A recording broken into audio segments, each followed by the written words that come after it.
Good evening, everyone. My name is Rhonda Davis. I'll be reading an excerpt from chapter 9.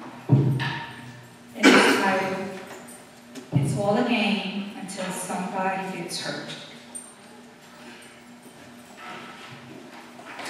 They say desperate times call for desperate measures. But desperation in an already unhealthy relationship can be very dangerous. You should never be so desperate in a relationship that you will sacrifice everything for it. But that's how desperate I had become.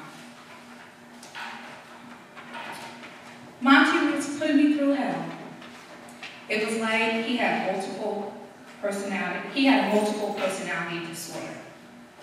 One day, he would be blowing my phone up, and the next, he was nowhere to be found. It seemed like he was around me whenever he had free time. My thinking was how and when would he have time to cheat? Oh, but as we know, where there is a will, there is always a way. There were times when he seemed to be consumed with me, and I felt like the queen of the world. And then the next day, he'll be snapping at me for nothing. It was crazy. I felt like I was at my wit's end trying to do everything to please him and make him believe that I really loved him. It had been about 7 months since I had fooled around with Lemaire. But you'll think it had just happened yesterday and how Monty was acting. He would still show up at my school unannounced, oftentimes making false accusations and cheating and checking up on me. I was foolish and weak-minded and misunderstood his obvious jealousy as his love for me. I had myself thinking that his behavior was indicative of someone who was committed and devoted in a relationship and was afraid of being hurt.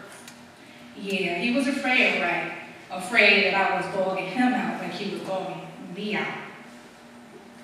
One day, in one of his unannounced visits, he came up to the school while I was in my last class for the day. By the time I got out, he was downstairs in my dorm lobby playing spades with my roommates Khadijah, this girl Tisa, and some other person I don't recall.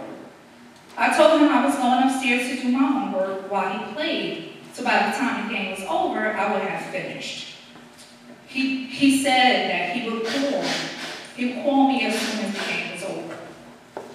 He had been down here for about 30 minutes and then called up to my room for me to come down and sign him in. So I did. But when we got back into the room, he was different. He was really quiet and cold. I kept asking him, what's wrong? At first, he refused to respond. Then after my persistent inquiries, he said, you know what's wrong. I was clueless.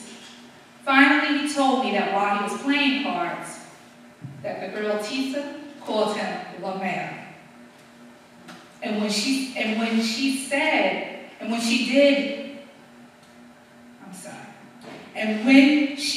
he drew his hand and called me to sign him in. When I talked to Tisa, she thought it was the funniest thing. She explained that she said, what's your name again? Lemaire, right?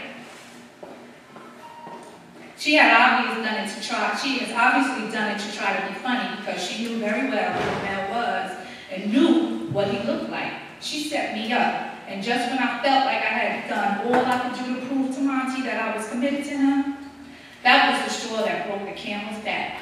Naturally, Monty stormed out in a haze of fury, and I was absolutely devastated.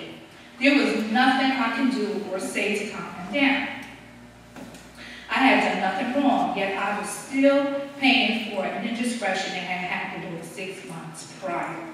I started to think, what can I do to convince him? What can I do to get out of this mess?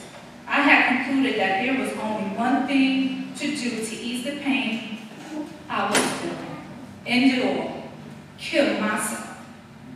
I'm not proud of it, but I didn't want to live anymore if I couldn't have Monty. So I wrote a note to Khadijah telling her when she found me to call Ami and Monty and tell them I love them. Then I took every drug I had on hand that I could find. A bottle of Advil and 3 Benadryl. Then I lay down and prepared to drift off to sleep forever. I don't really know what happened next from what Khadijah told me. She found me just as I was nodding off, and she ran down to our resident assistant's room to tell her what happened. The next thing I remember is being in Ami's bed. I wasn't asleep.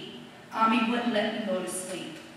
The doctors at the hospital told her that she had to keep me awake for several hours until the medications worked their way out of my system. I don't even remember being in a hospital.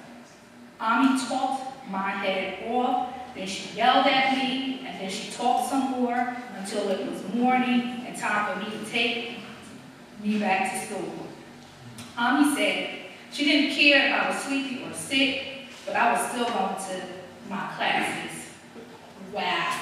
Talk about tough love. I was lucky that I didn't get kicked out of school because the school policy was if someone attempted suicide and survived, that they were no longer welcome at the school. I never really found out what happened that night or why I wasn't expelled. Maybe it's because I had gotten in good with the RA, and she decided to keep it hush. Hush from the resident director. I could speculate forever, but no matter what happened, like I said, I was lucky. Forget about me. I stopped believing in love that night. I had been touched once again by God's